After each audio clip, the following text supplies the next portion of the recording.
Assalamualaikum warahmatullahi wabarakatuh. Amin. Alhamdulillah. Bapak Ibu yang dirahmati Allah, kita akan melanjut kaji ya, karena kajian ini belum tuntas. Tapi memang apa bedanya kajian di masjid dengan konser? Kalau konser itu tiketnya ditunggu jauh-jauh hari. Bahkan awak berantem-berantem belinya. Ya. Ada konser yang harga tiketnya belasan juta, nontonnya hanya 2 jam. Kalau kajian Ustadz 5 menit aja Ustadznya terlambat, bisa kena setrap Ustadz. Saya tidak mau membandingkan, tapi zauk itu berbeda. Makanya disinilah kalau di kajian-kajian yang lalu saya bilang, kita sebenarnya paham di tubuh kita ini kan ada 2 unsur, yang 2 tapi 1. Ada ruh, ada jasad. Dua-dua ini saling mengambil alih untuk mengelola. Jasad itu, jasmani itu ingin mengelola ruh. Ruh itu sejatinya harus mengelola jasmani. Ya udah, makanya disitulah kelihatan tentang kepentingan apa yang mau kita sematkan dalam setiap gerak hidup kita. Sederhana. Ya. Kalau kita memandang sholat ini sebagai seremoni, maka insya Allah apa yang dapat kepada diri kita terasa seremoni. Makan akan tetap membuat kita kenyang, tapi tak berhasil membuat kita sehat secara ruh, meski sehat secara jasmani. Bagaimana membedakannya? Uji saja ketaatannya. Kalau masih tinggal sholat, berarti makannya tidak berefek kepada taat. Udah gitu aja, Pak. Dan ini nggak usah nguji orang, uji diri sendiri, Pak. Nggak penting kita menguji orang. Uji diri sendiri. Waktu makan di mana kita? Yang habis makan malas sekali sholat. Kadang-kadang pergi awak ke restoran mewah ya kan, kenyang kali. Yang gitu-gitu. Jadi fa'tabiru ya ulil albab. Peringatan itu bukan tentang apa yang terjadi, yang terakses lewat mata, enggak. Apa yang terasa dari hatimu, ini yang menjadi penting. Ya. Saya ditanya seorang ibu-ibu habis pengajian, Ustadz, saya dapat undangan. Ini udah saya ceritain kali maghrib ya, tapi kan maghrib jamaahnya nggak sebanyak ini ya. Anggap nggak tahu aja ya. Ustadz, saya dapat undangan perkawinan dari mantan tunangan saya. Yang nikah itu anaknya. Paham Pak? Jadi tunangan dia dulu nggak jadi nikah, anaknya sekarang sudah mau nikah, berarti kan sudah tua. Pertanyaan dia sederhana, saya hadirikah undangan itu? Begitu pertanyaan. Jadi saya tanyalah sedikit, kepo lah ya kan. Kenapa mantan tunangan? Hampir jadi saya dulu Ustadz, tapi nggak jadi. Itulah jodoh itu ya kan Ustadz, katanya pula. Dikonfirmasinya pula sama Wak. Iyalah Wak bilang. Ya Wak bilang. Jadi anaknya mau nikah. Saya hadiri nggak undangannya? Saya tanya, suamimu tahu nggak kalau itu mantan tunanganmu? Jawabannya samar-samar Ustadz. Nah, ini jawaban orang Medan kan sukanya kayak gitu ya. Bang, apakan dulu itu bang, nanti apa pula? Ini entah apa pula nanti jadinya bang. Apa kali bang? Itu kalau versinya Medan ya begitu ya, kita harus paham lah. Ya. Jadi saya tanya begini, Bu, saya bilang, menghadiri undangan hukum asalnya wajib. Akan menjadi berbeda hukumnya bila ada illat yang membuat dia darurat. Illat itu bisa dalam banyak keadaan. Pertama, kesehatan. Jadi kalau kita lagi tidak sehat, bolehnya tidak hadir undangan. Tapi ada adabnya, konfirmasi after. Setelah acara dikonfirmasilah, izin Pak, kemarin itu tak sanggup pula saya hadir, naik pula asam urat, ikut pula kolesterolnya, katanya. Udah selesai. Atau yang kedua, darurat bilmal dengan harta, ya kan? Di Rusia pula pestanya, mau pergi dia ke Rusia sana, harus jual rumah dia dulu baru pergi dia ke Rusia. Kira-kira gitu. Nggak usah lah, nggak penting. Atau dengan fitnah, ada potensi. Hati-hati di sini jebakannya.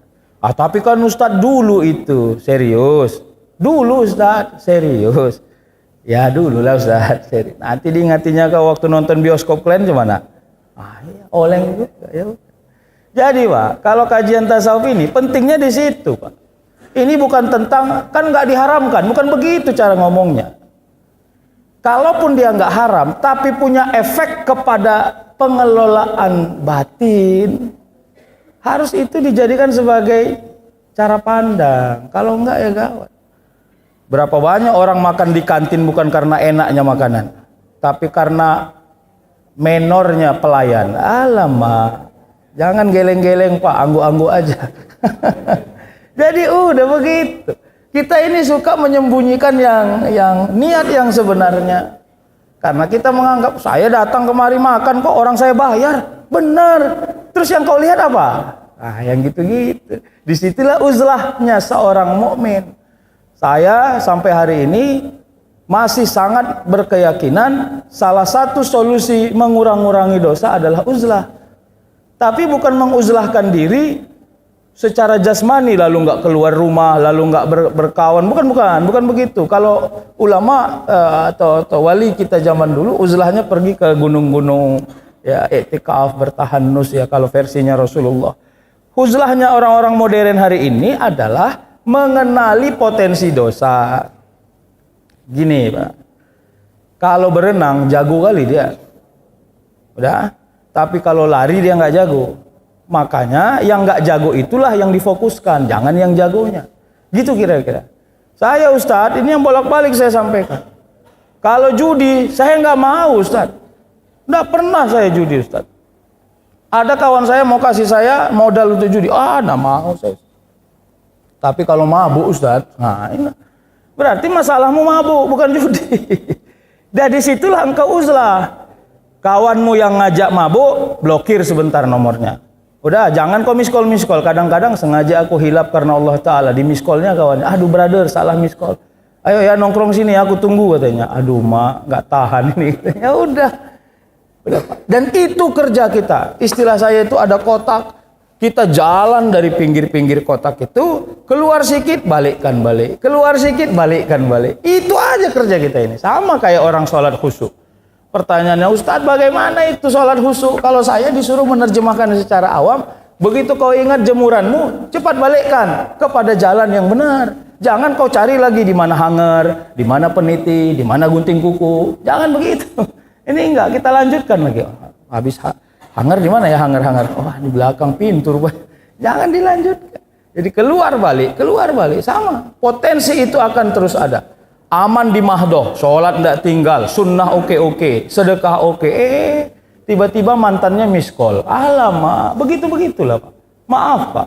Dan di sini kita tolong lihat, jangan kalkulatif. Kadang-kadang akal-akal kalkulatif inilah yang membuat kita sembrono. Ya, kalau kata orang Medan selebor kali hidupnya. Tahu selebor Pak? Ya, selebor. Ya, baju nggak dimasukkan, tapi kaos dalam keluar-keluar, itu namanya selebor itu dandanannya. Apa yang selebor itu ya gitu tadi, aman Ustadz. Mana ada manusia nggak berdosa Ustadz? Oke, itu statement satu. Jadi gimana? Saya Ustadz, sholat nggak pernah tinggal, infak sedekah insya Allah Ustadz. Tapi inilah Ustadz, perkara ketemu mantan inilah yang saya nggak tahan Ustadz. Jadi itu kalkulatif, nggak boleh, nggak begitu cara berpikirnya. Itu terlalu kalkulatif. Gak pakai tapikan, tidak ada. Di mana engkau lemah, serius fokus benahi di situ. Kalau nggak berhasil membenahi, jangan sering-sering engkau berinteraksi dengan keadaan itu. Jangan sering-sering berinteraksi dengan keadaan itu. Dan ini menjadi penting bagi diri kita. Kenapa saya harus awali ini? Karena pertanyaan ibu tadi. Ya makanya saya bilang, udah. Jadi gimana Ustadz? Saya bilang nggak usah datang lah Bu. Kan tapi wajib Ustadz. Alah, kesentelan kali saya bilang. Bilang aja kau mau ketemu. Udah, ini kadang-kadang kita banyak kali sembunyi di satu ruang yang kelihatan formal. Kalau nggak ada nggak apa-apa. Kalau sudah ada niat mau hibah, kasih hibahnya. Ya, hadiahnya. Titipkan 100, 200, 300 ribu. Dan nggak usah kau hadir. Kenapa? Karena khawatir. Di dalamnya ada marwah suami, ada marwah anak. Mungkin aman waktu hadir. Tidak hadir, tiba-tiba suaminya nongkrong. Kemarin bini kau nampak aku lah di pesta si Marwan itu. Siapa rupa si Marwan? Ih, nggak tahu. Oh, tunangannya lo. Udah cemburu pula. Udah pening lah. SKT-an pula gara-gara itu. La ilaha illallah. Jangan geleng-geleng, anggu-anggu aja lah. Semua kita punya potensi itu. Udah ya. Nah, sekarang kita lanjut ini. Tenaga doa dalam takdir. Ini kita masih bicara wa yarzuqhu min haitsu la yahtasib. Apa kualitas takdir tanpa doa? Kualitas takdir tanpa doa, pertama sombong. Kalau dia merasa punya kemampuan, hati-hati Pak. Kalau saya disuruh menerjemahkan, persentase hasil kehidupan kita ini 80-20. 80 itu takdir yang diakumulasi oleh doa, oleh rendah hati, oleh tawakal. 20 itu adalah ability, kemampuan akal merancang, berpikir, berkomitmen, profesionalisme, itulah dia. Jadi bukan 20-80 Pak, 80-20. Disinilah letak alasan kenapa kita tidak boleh sombong. Kita lanjut nih, kalau mau dilanjut. Ayo kita lanjut. Gimana lanjutannya? Kalau engkau tetap menjadikan sombong sebagai kendaraan kemampuan dan keberhasilan, tengok acak-acakan Pak. Apa acak-acakan? Pernah nggak dengar kalimat gini? Nggak pernah selesai lah masalah mama ini. Iya, karena diawali dari sombong. Ada aja masalah. Udah pulang kantor dianggap nyaman, sampai rumah anak nangis-nangis. Udah selesai. Besoknya anak udah nggak nangis-nangis.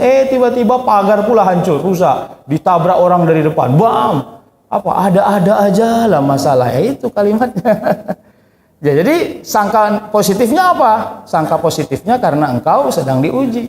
Sangka negatifnya apa? Tunggu lihat, ada nggak kesombongan yang menjadi bias? Bias. Bolak-balik saya pakai teori ini. Jadi gini ya, salah satu kehebatan seseorang bila mana dia sudah tiada. Ya, senang dan gembira orang menyebut namanya sebagai jalan untuk memperbaiki dirinya karena ada keteladanan. Nah, itu makanya kalau saya ditanya, Hamka, Buya Hamka dikomersilkan. Kalau saya bilang enggak. Begitulah cara kita mempertahankan keteladanan. Begitu Pak. Tidak semua orang bisa melahirkan keteladanan. Jadi jangan nengoknya jelek aja, semua jelek. Jelek aja nengoknya, jangan begitu. Apa? Saya mengutip guru saya lah ya, begitu ya. Ada teori bias namanya. Almarhum Profesor Nur Ahmad Fadil Lubis. Ini ahli antropologi Islam. Dia katakan begitu. Kalau ditanya mana lampunya, Anda akan mudah itu lampu. Tapi mana hasil dari lampunya, terangnya, sulit kita menunjuk mana ya terangnya. Karena terangnya itu kolektif.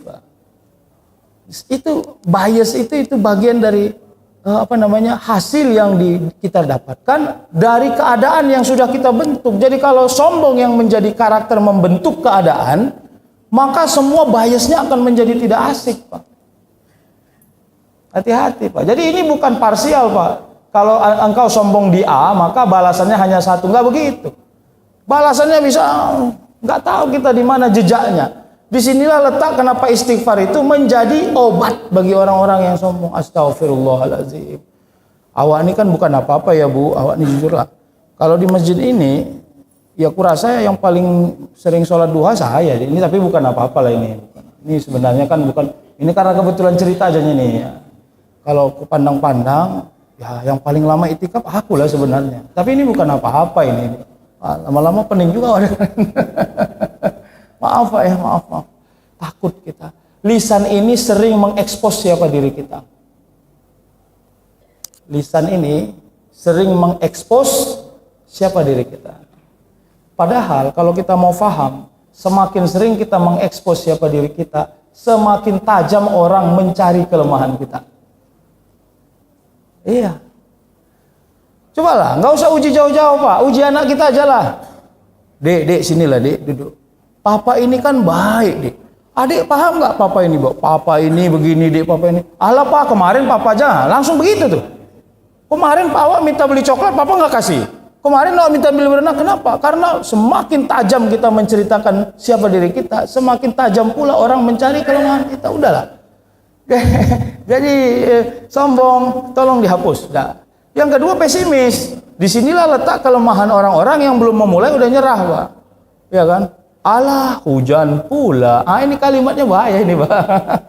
Bagi anak-anak muda yang under 40, tolong kalimat ini jangan ada. Ya, ini namanya anak mental ini. Ya. Alah, hujan pula katanya. Iya. Ada apa dengan hujan? Tidak ada apa-apa. Saya termasuk mengajak kita semua untuk bersahabat dengan hujan dan panasnya matahari. Tidak apa-apa, Pak. Teman kita itu. Teman kita. Jangan diejek-ejek kali kehadirannya. Karena ada saatnya bila capek kita mendapati panas matahari, kita rindukan pula hujan. Ada saatnya bila capek kita mendapati hujan, kita rindukan pula panas matahari. Udah. Jadi pesimis dihapus. Siapa orang yang pesimis? Dia merasa doanya tidak punya energi, Pak. Ini bahaya. Mari kita akhiri doa kegiatan ini dengan doa. Allah. Bismillahirrahmanirrahim. Allah. Lemas sekali ya kan? Jangan, Pak. Doa itu ya begini deh kerjanya. Naik ke atas, balik ke bawah. Jadi yang dipulangkan kepada kita kalau harus dipaksa membuat tekniknya adalah doa itu sendiri. Dia menjadi baik sangka, kemampuan, ya optimisme. Jadi bukan seperti memberikan, ya Allah minta mobil Pajero, dikasih Pajeronya. Ya Allah minta dikasih ini, enggak. Yang dikasih itu, ya Allah, anak saya kepengen kali naik mobil yang besar. Setiap hari diceritainya mobil tetangga itu. Berikanlah saya luas rezeki agar saya bisa membeli itu. Udah, balik ke dia apa? Percaya diri, tidak mudah sakit, bisa menabung, irit, sehingga akhirnya dia punya cukup uang untuk bisa membeli mobil. Jadi sebenarnya begitu cara kerjanya. Maka apa yang kita amalkan itu tidak berkontribusi kepada Allah secara direct. Seperti kita memberi orang yang awalnya orang nggak punya duit, gara-gara kita beli jadi punya duit. Nggak begitu cara berpikirnya. Makanya tidak ada alasan untuk sombong. Nggak ada alasan. Ini kan sederhana, sering saya sebut ya. Begitu dia sudah sholat duha itu yang bolak-balik saya bilang 2 bulan 18 hari tanya, ya Allah ini jujur aja nih, nah, nanti ceng aku nih kalau nggak gini. Jangan. Karena kenapa orang ngomong kayak gitu? Karena dia merasa berkontribusi duhanya kepada Allah, padahal nggak ada hubungannya. Duha itu kontribusinya kepadamu, nggak ada kepada Allah Subhanahu Wa Taala. Allah hanya uji eksistensi ketaatan, eksistensi ilmu, begitu saja cara ujinya. Ya, kalau udah belajar, paham, diamalkan nggak? Pertanyaannya cuma gitu, Pak. Gak ada yang lain. Ya. Jadi ini menjadi kekuatan. Apa kualitas takdir disertai doa? Tawadu. Tawadu. Ya, kalau kita mau pinjam istilahnya Syekh Abdul Qadir Al-Jailani di dalam kitab Sirrul Asrar itu katanya 3 potensi manusia bisa terjaga dirinya. 1, salamatus sudur. Salamatus sudur itu selamat hatinya. Tidak berhasil dia menjadikan hati sebagai cara mendikte Allah Subhanahu Wa Taala. Yang kedua, khudu, tunduk. Tunduk itu kemampuan yang kita miliki. Jadi sederhana ya Pak. Ini sampai begini uji sensitivitasnya. Tapi jangan marah kalau saya sebut begitu. Di depan rumahnya ada orang yang berhenti naik motor karena ban motornya kempes. Di rumah kita ada pompa yang bisa membantu dia untuk sekedar pertolongan pertama mengisi angin ban motornya. Tapi kita tidak menolong karena kita menganggap aku nggak kenal dia, dia juga nggak kenal aku, dia juga nggak tahu aku punya pompa atau nggak. Hati-hati. Ini namanya tidak khudu, tidak tunduk. Padahal sebenarnya kalau mau dicari secara rahasia, begitu Allah titipkan kemampuan kepada kita, apapun jenis kemampuannya, uji berikutnya adalah semanfaat apakah kemampuan itu kita akses kepada orang selain dari diri kita, begitu. Makanya kan saya ajak kita untuk menjadi orang baik di tempat-tempat yang sangat sederhana, Pak. Masih ingat nggak yang saya bilang itu di Kedemi Aceh? Ya, ada seorang orang mie Aceh, Pak, berapa harga? 12.000, dihitung-hitungnya duitnya. Berapa, Pak? 12.000. Sampai marah tukang. 12.000, Pak, nggak pakai daging, 12.000 dikira-kiranya karena duitnya pas-pasan. Ya udah, sebagai engkau yang ngantongi terlalu banyak uang merah dan uang biru, bayarilah. Nggak apa-apa, bayari aja. Bilang sama yang punya kedai, kau aja bilang yang gratiskan, biar hebat namamu di hadapan dia. Nggak usah bilang kau yang bayari. Nggak apa-apa, Pak. Rugilah Ustadz, awak aja nggak kenal dia, nah gitu lagi. Ya kan? Apa perlu harus nolong orang, nengok KTP-nya dulu, apakah dia Medan Helpet atau enggak? Nah, saya jujur aja Pak, saya nolong orang harus Medan Helpet dulu nih. Medan Polonia belakangan ya Pak, nggak bisa gitu. Bapak Ibu, jadilah orang pemurah di ruang mana engkau berada. Serius. Bahkan sampai kucing yang datang mengelus-ngelus ekornya kepada dirimu. Kalau terlalu banyak ikan di nasimu itu, coelkan sedikit. Dia kan bilang, hei kucing, sebenarnya gondok juga kau datang nih. Tapi aku yakin kau datang pasti ada sebab. Makanya janganlah banyak-banyak, sedikit aja. Ya, bersyukur kepada Allah karena rezeki dipelihara di mana-mana. Ustadz, puak labu kali kayak gitu. Enggak puak labu Pak. Begitulah cara kita memperbaiki kualitas di hadapan Allah karena amal mahdoh kita kurang berkualitas. Kok tahu Ustaz? Ya udah, kalau bapak-bapak merasa sudah berkualitas, saya sajalah yang merasa tak berkualitas. Udah gitu aja. Nggak ada yang repot Pak. Ya, kalau saya Ustaz insya Allah mahdoh saya berkualitas, oke Pak, aman. Kalau gitu bapak nggak usah tolong kucing. Udah gitu aja. Tapi hati-hati, merasa pantas itu penyakit baru bagi orang-orang yang taat, bahaya Pak. Ya, apa kualitas takdir ada? Tawadu. Nah, yang ketiga tadi tawadu. Kalau hudu itu ekspektasinya dari diri kepada orang, kalau tawadu itu cara orang menanggapi kita. Nah, ini kalau merujuk apa yang disebut Ustadz Dr. Wadni begitu menerjemahkan yang menyebut Syekh Abdul Qadir Al-Jailani ini, katanya begini. Begitu mau ceramah Ustadz itu, baiklah hari ini Ustadz yang ceramah, Ustadz Dr. Andus ini disebut namanya. Padahal dia bukan Dr. Andus, dia doktor. Begitu ceramah dia bilang, ya, kalian pikir nggak berdarah-darah ini ngambil dokter nih. Nah ini kurang tawadu Pak. Gini. Kita boleh merasa hebat, tapi tak semua orang memandang seperti kita kehebatan kita. Penting Pak. Ya. Orang yang hanya nengok kita duit Pak, asal nengok awak, asik duit aja yang dia tahu. Cair nih, datang abang nih katanya kan. Nengok kita hormatnya hanya pakai duit. Dan sampai hari itu jangan marah Pak. Memang begitulah kualitas kita. Ya udah, jadi kalau nggak kita kasih duit, dia nggak sapa kita, jangan marah, biasa-biasa aja. Gitu maksudnya Pak. Begitu kita sampai di rumah kita mau tetap mama kita manggil, anakku dokter, alamak, nggak ingat dia kau dokter. Ya ingat dia kau anaknya. Udah, jadi jangan pala harus dipuji-puji kali kemana-mana. Begitu kira-kira. Tawadu itu berhasil mempersepsikan diri seperti apa yang disematkan orang kepada kita. Ya. Jadi ada kalanya kita dimarahi Pak. Ada kalanya kita dimarahi. Begitu kita sampai di satu antrian, ya, dan kita kelihatan menyerobot antrian orang, dimarahi. Terus kita bilang, nggak tahu kok siapa aku ya. Alamak. Ya karena dia nggak tahu lah siapa dirimu, makanya dia marah. Udah gitu aja. Oke ya. Optimis itu bagaimana? Yakin Mbak. Gini, saya mau mengajak kita untuk kategori cerita tentang ayat 1000 dinar ini. Semua doa dikabulkan Allah. Itu satu statement. Statement berikutnya, maka jangan biasakan berdoa yang jelek-jelek.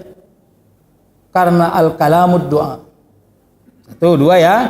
Yang ketiga, untuk menguji secara empirik bagaimana Allah mengabulkan semua doa, maka bila engkau tak berhasil menemukan pengkabulan doa di ruang 1, masuk ke ruang 2. Nggak bisa di ruang 2, masuk ke ruang 3. Nggak bisa di ruang 3, masuk dan seterusnya. Apa itu maksudnya? Masih ingat cerita orang yang mau makan sate ke Simpang Limun? Ada yang masih ingat nggak? Ingat ya? Dia dari Belawan pergi ke Simpang Limun. Tujuannya makan sate. Surga kali dia siang-siang, ya kan? Naik kereta yang tak bisa di starter, engkol baru bisa Pak. Bayangkan tuh, jam 12 dia bantainya, jam 1:15 baru sampai di Simpang Limun. Panasnya nauzubillah min dzalik. Sampai di Simpang Limun tutup pula tukang sate itu. Apa nggak gondok kali bawaannya ya kan? Akhirnya karena saking gondoknya ditambah lapar, jalanlah dia. Nggak jauh dari tukang sate ada pula tukang bakso. Karena udah gondok dan lapar, singgahlah ke tukang bakso. Bakso 1 katanya. Pakai apa Wak? Suka hati kau. Udah pening kepala gue ini. Dibuatlah yang paling mantap. Begitu dicicipinya Pak. Ya biiznillah. Sempurna rasa bakso kepada lidahnya. Sampai muncul statement, mantap kali bakso ini Pak. Besok-besok kalau aku ke Simpang Limun, kalau tukang sate tutup, masih ada tukang bakso. Udah Pak, sekarang kita uji pengkabulan. Kita nggak urus yang itunya. Tadi hajat dia dari Belawan ke Simpang Limun makan sate. Sampai di Belawan dia makan, sampai di Simpang Limun dia makan bakso. Dikabulkan nggak hajatnya? Kalau melihat ruang satu tidak dikabulkan, Pak. Begitu saya katakan. Karena ruang satu harus makan sate. Nah, kalau nggak berhasil melihat pengkabulan di ruang satu, naiklah ke ruang dua. Apa yang didapat dari makan sate? Kenyang. Apa yang didapat dari makan bakso? Kenyang. Berarti doamu udah gitu aja. Doamu dikabulkan. Kenyangnya tetap dapat, tapi tidak melalui makan sate, tapi melalui makan bakso. Udah gitu, Pak. Makanya wallahi, sesungguhnya, wah gitu. Tidak ada doa yang tidak dikabulkan Allah. Hanya kemampuan kita melihat energi doanya. Innamal a'malu binniyat wa innamal likulli imri'in ma nawa. Jadi kemampuan menyematkan tujuan, menyematkan niat, menyematkan maqasid, maka itu yang akan menjadi ruang tempat akhir. Kalau saya sih ngajaknya begitu aja. Ya, itu kan anak-anak muda perempuan begitu. Ya Allah, berikanlah aku jodoh yang ganteng, hidungnya mancung, putih, sispek, tinggi, enak dibawa ke pesta. Amin. Ya, sholat 5 waktu, Pak. 17 kali dia, Pak, doa itu. Saking seriusnya mau cari suami yang ganteng ini. Ya kan? Begitu sudah waktunya menikah, ya Allah, terbalik-balik, Pak. Hitam, pesek, pendek. Ya kan? Belum lamaran ditengok-tengokinya calon suaminya. La haula wala quwata, ini pula lah dapat ini gitu. Ya, di cross check-nya kepada doanya. Karena tidak ada satu kalimat pun dalam doanya yang dia menyebut hitam dan pesek. Tapi kok muncul pula yang begitu? Kan begitu. Nah, silakan, ayo kita rewind. Dan harus mampu mempetakan, Pak. Gini, banyak orang berdoa itu selebor juga, Pak. Selebor dia berdoa. Ya Allah, ya Tuhanku, berikanlah aku jodoh yang ganteng, putih, sispek. Tapi dalam hatinya ngomong, tapi kalau jahat janganlah ya Allah. Kalau enggak baik janganlah ya Allah. Jangan. Diminta dibantah, diminta dibantah, diminta. Malaikat pening juga. Kau mau apa ini sebenarnya? Akhirnya sederhana. Kalau mau di cross check secara kalkulatif, begitu waktu dia mau menikah, stok orang ganteng yang baik lagi habis. Yang ada yang tak begitu ganteng tapi baik. Udah gitu aja, normal-normal aja, Pak. Sehingga akhirnya tidak ada doa yang tidak dikabulkan oleh Allah.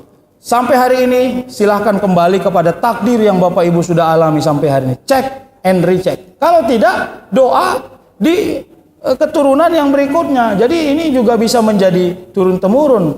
Dulu yang berdoa neneknya mau jadi dokter. Neneknya nggak jadi dokter, jadi tukang sate. Tapi alhamdulillah Allah takdirkan cucu punya seorang dokter. Jadi tolong melihatnya begitu. Nah, yang menjadi sulit gini, kita ini malas berdoa karena menganggap ngapain doa, udah jelas kok mau ngapain. Nggak, jangan begitu. Doa itu ikhtiar, Pak. Ikhtiar dengan keadaan keimanan, pakainya doa aja. Apa fungsi doa dalam takdir? Menguatkan peran usaha. Jadi ini dia, Pak, menguatkan peran usaha. Jadi bukan seperti memberi hibah, itu yang saya katakan. Menguatkan peran usaha, memberi perhatian pada Khalik. Jadi kita yakin Allah menolong, Allah berikan kekuatan kepada diri kita untuk punya kemampuan mendapati apa yang kita hajatkan. Gak ada yang tidak mungkin, Pak. Ya, Nabi apa yang setelah lama dia baru mendapat anak? Coba lihat. Nabi apa yang setelah dia berpenyakit, pada akhirnya penyakitnya tidak mengganggu zauknya, rasanya kepada Allah Subhanahu wa taala. Udah. Nabi apa yang ketika Allah berikan ujian kepada dirinya, anak dan istrinya justru menjadi fitnah kepada diri? Udah sederhana, banyak, Pak. Tapi yang dipelihara kan tidak, konsistensi tadi, keistiqomahan tadi. Inilah yang dipelihara dan ini menjadi kekuatan kepada diri kita. Baik ya, apa hubungan sebab akibat doa dengan takdir? Doa adalah jalan keimanan orang yang berusaha. Makanya ciri-ciri orang beriman kalau saya ditanya, salah satunya tidak meninggalkan doa. Sampai doa orang sudah tidak simbolik, Pak. Ada orang pendengarannya adalah doa, penglihatannya adalah doa, ucapannya adalah doa, rasanya adalah doa, sakwasangkanya adalah doa. Dilatih semua indrawi kita ini menjadi cara kita berdoa. Melihat orang, yang kelihatan susah, mata akan berkontribusi menjadi doa. Ya Allah, mudahkan urusannya. Misalnya kayak gitu harus dilatih, Pak. Sensitivitas itu harus dilatih. Baik ya. Dan takdir menjadi simpulan semua kepuasan, kerelaan. Jadi takdir itu cara kita mengemas kerelaan. Jadi nggak ada kalimat yang begini, Pak. Hati-hati ya. Coba kalau dulu kayak gini aja. Coba kalau dulu kayak gini, hati-hati Pak. Ini suka terjebak kita nih ngomong kayak gini. Iya, aku jujur aja ya. Coba kalau dulu, ini sebenarnya bagi orang-orang yang sudah masuk fase yang saya sebut ini, dia cenderung tidak suka dan tertarik ngomong-ngomong yang kayak gitu ya. Tawakalnya orang beriman adalah ikhtiar yang tidak putus. Jadi kalau ditanya tawakal itu berada di mana? Ya cara kita yang tidak pernah berhenti berikhtiar itu tawakal. Karena tawakal itu bukan stuck, Pak.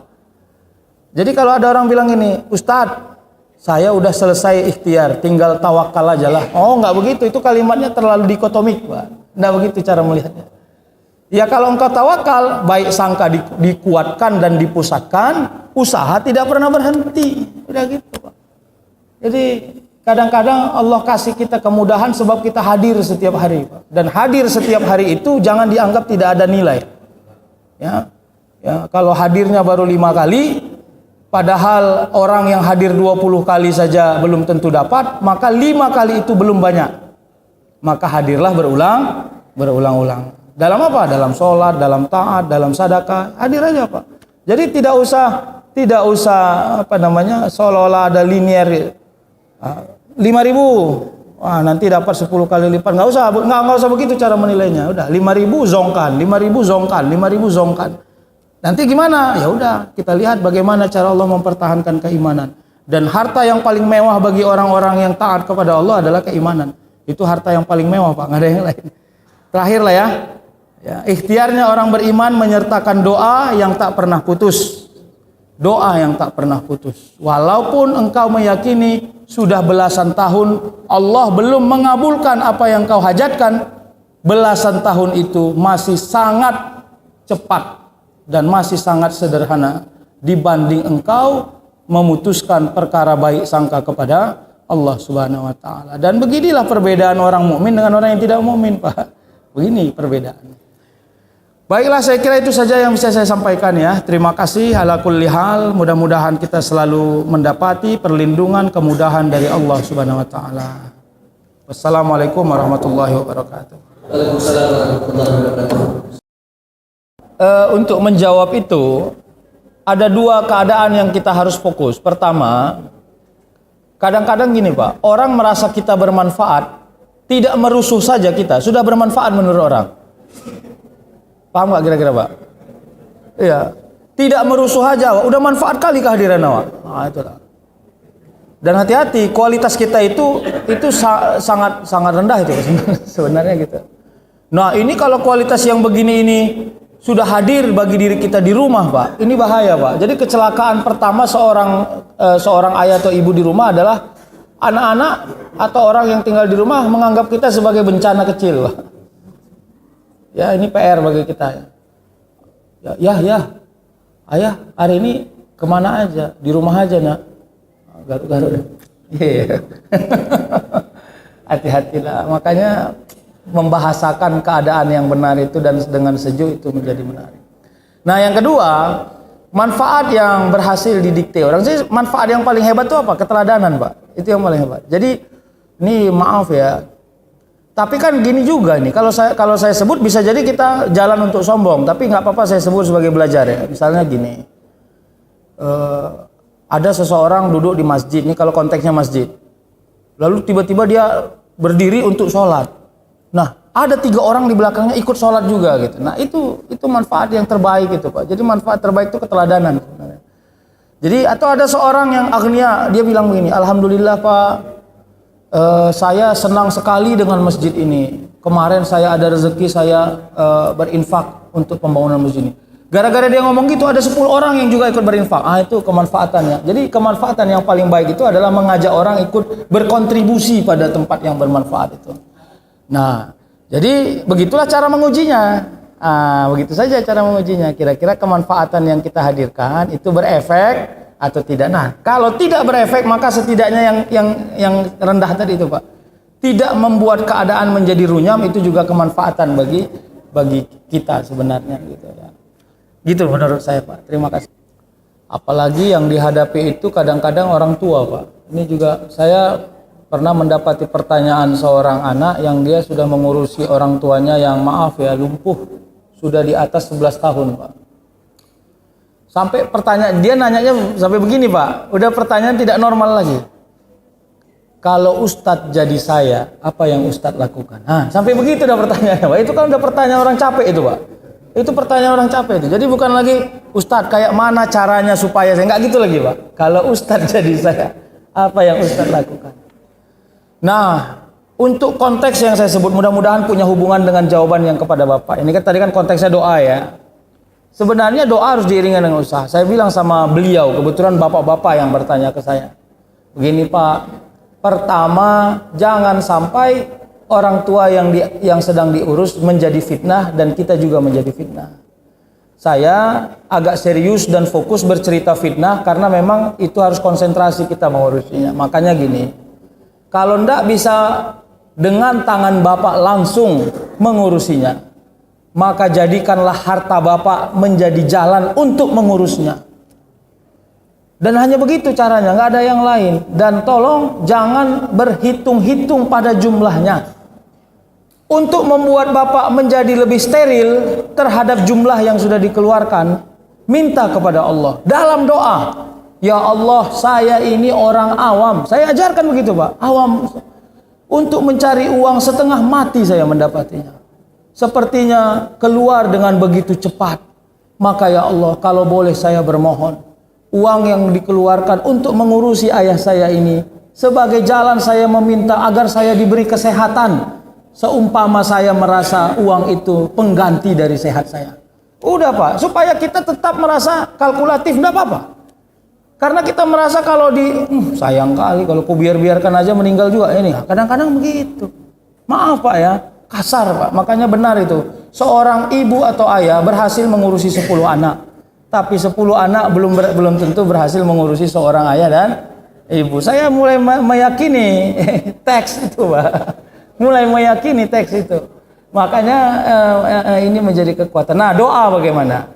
Ada orang yang sudah sakit berbulan-bulan, bertahun-tahun, seperti doa tidak berenergi. Bagaimana untuk membuat ritme atau grid bahwa doa itu tetap dikabulkan Allah? Pertama Pak, hadiah yang paling cash dari orang yang berdoa adalah sabar Pak. Hadiah yang paling cash dari orang yang berdoa itu adalah sabar. Ciri-ciri orang yang sabar karena dia mau berdoa. Maka karena mau berdoa lah dia, makanya dia pasti masuk pada identitas orang-orang yang sabar. Udah. Jadi boleh saja kalau saya disuruh menjawabnya secara apologik, ya, kalau dianggap itu apologik, tapi dalam ruang keimanan tidak ada yang apologik, Pak. Bagaimana apologinya? Ya, hadiah Allah yang paling cash sabar. Dengan doa diperkuat sabar, dipertajam sabar, tetap diberikan Allah jalan-jalan. Oh, kalau nggak bisa ini, kalau nggak bisa ini, tetap ada aja jalan-jalan yang harus. Sampai nanti pada akhirnya ya udah sama seperti kan tadi sudah saya kasih contoh nabi-nabi yang belasan tahun tidak punya anak misalnya, yang itu udah begitu saja ritme yang mau kita bangun, nggak usah yang lain-lain supaya menghadapinya diberi kemampuan. Kalaupun ada keluhannya tidak terlalu panjang ritme dan durasinya. Mengeluh itu fitrah Pak, mana ada orang yang nggak mengeluh? BC aja mengeluh, apalagi menghadapi hal yang lebih besar. Tapi durasi mengeluh itu memang harus dikurangi Pak. Nah, karena kalau lebih banyak durasi mengeluhnya, khawatirnya tidak berhasil melahirkan potensi rasa syukur. Nah, itu. Mudah-mudahan urusannya dimudahkan Allah Pak, insya Allah. Siapapun yang mengalami. Ya, silakan Pak Ginting. Baik, alhamdulillah. Setahu saya orang taat itu pasti berdoa. Nah, sekarang tinggal mendefinisikan doa. Makanya tadi sudah saya sampaikan, ada orang yang sudah matanya menjadi doa, penglihatannya menjadi doa, pendengarannya menjadi doa. Karena doa dengan menaikkan tangan itu simbol keadaban. Kalau pertanyaannya, Ustadz, saya ketemu sama orang yang nggak pernah menaikkan tangan dalam berdoa, tapi tetap dia berdoa, nggak apa-apa. Mungkin cara dia menunjukkan adab dan simbol keadabannya tidak sama dengan kita. Jadi justru saya mau mengajak kita, bagi orang-orang yang terlatih berdoa secara lisan, untuk mengajak semua indrawi kita terlibat dalam doa. Jadi itu latihan berikutnya, Pak. Latihan berikutnya. Jadi sampai begini ya, kalau dalam pelatihan saya selalu bilang namanya uji sensitivitas. Nengok orang tabrakan, nengok orang ini. Maksud saya, tolong libatkan semua indrawi kita ini sebagai doa, menajamkan doa. Dan itu penting, Pak. Dan disitulah letak yaitu. Makanya kalau ditanya orang-orang taat yang hadir ke masjid, Ustadz, saya lihat begitu dia doa dia cabut, Ustadz. Nah, udah, tidak begitu cara menilainya. Orang taat pasti berdoa. Kenapa? Di dalam taat itu sudah masuk doa. Di dalam sholat aja ada doa kan? Rabbighfirli warhamni wajaburni warfa'ni. Nah, tapi untuk menjaga adab, ini kan bicara tentang furu'iyah saja. Ada yang mengangkat tangan berdoa bil jamaah. Ya. Kalau saya ditanya sih saya ya. Kalau dalam konteksnya berjamaah, karena ada imam, maka kita sempurnakanlah cara patuh kita kepada imam. Udah gitu aja. Dan kita kan nggak selalu mendapati imam berdoa, Pak. Kadang-kadang kita masuk kepada masjid yang imamnya nggak berdoa. Nah, kira-kira gitu. Jadi itulah sami'na wa ta'na di dalam bermakmum dan berimam, melakukan majelis di dalam sholat. Nah, kira-kira gitu. Saya melihatnya gitu, Pak. Terima kasih. Terima kasih. Ya, jadi kan begini. Samanya itu kalau orang bersawah, saya kan nggak paham bersawah. Tapi kebetulan mertua saya termasuk orang yang bersawah lah. Karena kan dia hujan, nggak jadi ke sawah. Ini mau membetuli perairan, kira-kira gitu kan. Tapi pernah dalam satu momen hujan dia tetap ke sawah. Padahal kalau logikanya nggak perlu ke sawah karena air hujan secara otomatis akan membasahi, kira-kira gitu ya. Begitu dia sampai di rumah, justru dia lebih gembira. Ih, syukur kali lah bapak ke sawah tadi. Bisa bapak buat karena lebat kali hujannya. Kalau nggak tenggelam juga itu. Kira-kira gitu ya, maaf ya. Jadi ya itu ya kalau dalam teori setan yang saya sebut itu, ya itu setan itu kan gitu membuat kita capek. Allah kau doakan pun percuma juga ya gitu. Makanya yang bang itu tadi keluar masukkan balik, keluar masuk. Kerja kita itu al imanu yazid wa yanqus, naik turun. Kalau lagi keluar balikkan, udah itu normal-normalnya begitu aja. Nah, insya Allah saya sih meyakini orang yang berdoa akan lebih lunak dia memahami pengkabulan Allah. Nah, itu kira-kira gitu. Akan lebih lunak dia. Tarsongo nih Mak ya. Udahlah ya. Habis ya kita. Mudah-mudahan diberikan Allah kekuatan kepada kita. Wallahul muwaffiq ila aqwamit thoriq. Wassalamualaikum warahmatullahi wabarakatuh. Nauzubillahi minasyaitonir rajim. Bismillahirrahmanirrahim. Alhamdulillahirabbil alamin wassalatu wassalamu ala asyrofil anbiya'i wal mursalin wa ala alihi wa sahbihi ajma'in. Rabbana zalamna anfusana wa illam taghfir lana wa tarhamna lanakunanna minal khasirin. Allahumma ighfir lana dzunubana wa liwalidayna warhamhuma kama rabbayana shaghira. Wa li jami'il mu'minina wal mu'minat wal muslimina wal muslimat al-ahya'i minhum wal amwat bi rahmatika ya arhamar rahimin. Rabbana innana sami'na munadiyan yunadi lil imani an aminu bi rabbikum fa amanna. Rabbana faghfir lana dzunubana wa kaffir anna sayyi'atina wa tawaffana ma'al abrar. Rabbana wa atina ma wa'adtana ala rusulika wa la tukhzina yaumil qiyamah innaka la tukhliful mi'ad. Rabbana la tuzigh qulubana ba'da idh hadaitana wa hab lana min ladunka rahmah innaka antal wahhab. Rabbana hab lana min azwajina wa dhurriyyatina qurrata a'yun waj'alna lil muttaqina imama. Allahumma ja'al jam'ana hadza jam'an marhuma wa tafarruqana min ba'dihi tafarruqan ma'suma.